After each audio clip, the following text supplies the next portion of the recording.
journal des médias. Mais d'abord, on reparle de cette rencontre secrète entre le journaliste de France Inter, Thomas Legrand, et l'ancienne patronne de la station, Laurence Bloch. Avec des nouvelles révélations d'Europe 1. Vous disiez en début de semaine que Laurence Bloch aurait conseillé à Thomas Legrand de cesser toute collaboration avec Radio France avant d'être entendu devant la commission d'enquête parlementaire sur l'audiovisuel public et d'évoquer cette collusion avec des cadres du PS. L'audience doit avoir lieu aujourd'hui, on y reviendra. Mais durant leur échange, Thomas Legrand et Laurence Bloch auraient également fortement critiqué la direction de Radio France et la nouvelle grille de France Inter. Selon Laurence Bloch, la radio publique est en train de se couper de ses auditeurs ruraux, et ce en raison des choix de l'actuelle patronne de la station, Adèle Van Rett, qui ne serait pas appréciée des grandes voix de la matinale, notamment de Nicolas Demorance, qui expliquerait son absence au micro depuis quelques semaines. Toujours selon les informations d'Europe 1, Laurence Bloch regretterait le départ de Léa Salamé de France Inter à France 2. On aurait dû la garder le plus longtemps possible, aurait-elle dit. Toutes les précisions sur ces nouvelles révélations d'Europe 1 dans l'article d'Alexis de la Fontaine sur le site internet d'Europe 1, europe1.fr. Et puis avant Thomas Legrand et Patrick Cohen qui sont auditionnés aujourd'hui, c'est la présidente directrice générale de Radio France, Sybille Veil, qui était hier devant la commission. Et il a été question notamment de cette affaire Legrand-Cohen et de cette collusion avec le PS, la conversation portant notamment sur les prochaines municipales et sur Rachida Dati. Elle avait été filmée à leur insu dans un café parisien cet été, on en avait énormément parlé à la rentrée. Sybille Veil reconnaît que ce document est problématique, mais elle se défend. Écoutez. Les propos qui ont été tenus au sujet de la ministre de la Culture m'apparaissent problématiques. Et c'est l'un des éléments. Également, ça m'apparaît être une maladresse. Mais pour moi, c'est quelque chose qui sera traité par ailleurs, puisque ça n'a pas été dit au nom de Radio France ni de France Inter. Sybille Veil hier devant la commission d'enquête parlementaire chargée de se pencher sur le fonctionnement et la neutralité du service public.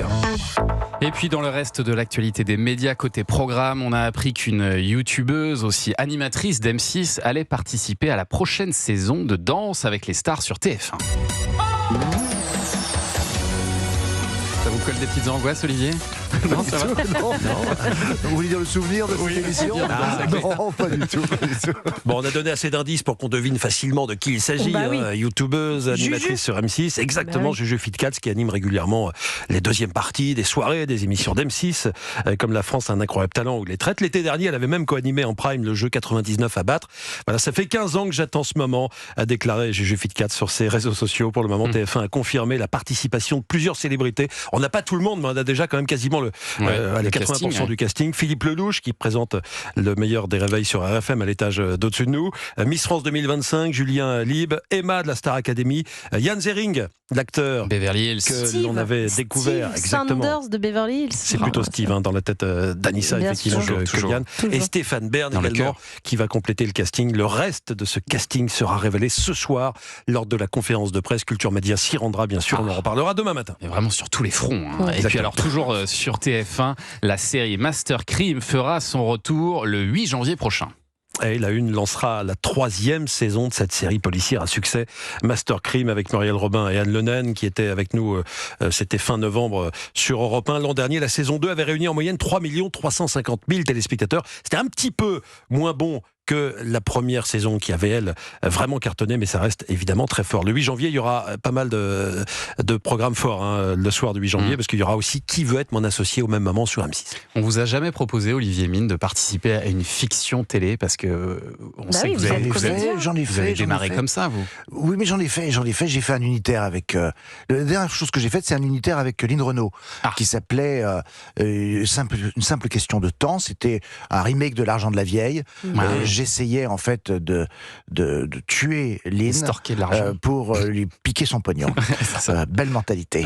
Je ne vous dirai pas évidemment si j'y réussis ou pas, parce que évidemment le film n'est plus visible, mais on ne sait jamais. Vous savez, au détour d'un YouTube, on ne sait pas. Et vous aimeriez revenir à ça un jour? Pour être un héros récurrent, par exemple? Non. Il y a d'autres qui font ça très bien. Je sais pas. Non, moi je suis pas. Il y a d'autres qui font ça très mal, surtout. On ne dira pas de nom. Non, mais vous avez c'est aussi pour ça que j'aime ce garçon.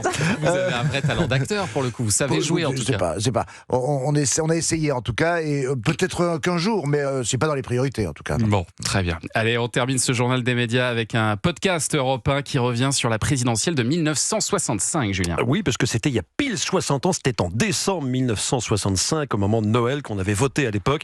Et justement, Europe numéro 1 avait joué l'un des tout premiers rôles dans cette campagne, parce que dans la vie politique française, on peut le dire, il y a eu clairement clairement avant et après. Pourquoi ? Parce que ça a été la première élection présidentielle au suffrage universel direct, mais aussi la première campagne avec débat. Avant 65, c'était pas encore dans les habitudes d'organiser des débats contradictoires politiques. C'est Europe numéro 1 qui en avait eu l'idée, en organisant notamment une rencontre entre Michel Debré, soutien de De Gaulle, et Pierre Mendès France, soutien de Mitterrand. Le débat durera plus de 4 heures et c'était beaucoup plus animé que les discussions qu'on pouvait entendre alors à l'ORTF. Écoutez. Si je suis dans l'opposition, j'ai le droit de parler. Et si je suis dans la majorité... Cause toujours. Pardon. Eh bien, qu'est-ce que fait l'opposition dans les autres régimes ? Qu'est-ce que c'est qu'une opposition qui fait autre chose que parler ? Le gouvernement gouverne et l'opposition est la liberté. Et aujourd'hui, l'Assemblée, qu'est-ce que c'est ? Demandez à vos amis s'ils ne sont pas capables de se servir des droits de l'opposition. Ah oui, c'était chaud. Autre grande nouveauté de cette campagne 65, le 19 décembre 65, il y a donc 60 ans presque jour pour jour, grâce à son association inédite et bien sentie avec l'institut de sondage IFOP, tout ça nous paraît banal aujourd'hui, mais à l'époque ça ne l'était pas du tout. Europe numéro 1 avait été en mesure d'annoncer la victoire de Charles de Gaulle à 20h pile, soit 1h30 avant la télévision. Il est 20h. Avant 20h, nous ne voulions rien vous dire. Il est 20h, le vote est terminé partout.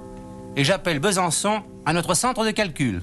20h, le général de Gaulle est élu. Voilà, c'était très solennel et c'était évidemment un grand moment historique, voilà, avec le premier grand débat et la sollicitation des instituts de sondage. Europe 1 avait été sacrément précurseur il y a 60 ans. Les 3 épisodes du podcast 1965, l'élection qui a tout changé, sont à retrouver dans la collection Au cœur des archives sur l'appli et le site Europe 1. Merci beaucoup Julien pour ce journal des médias.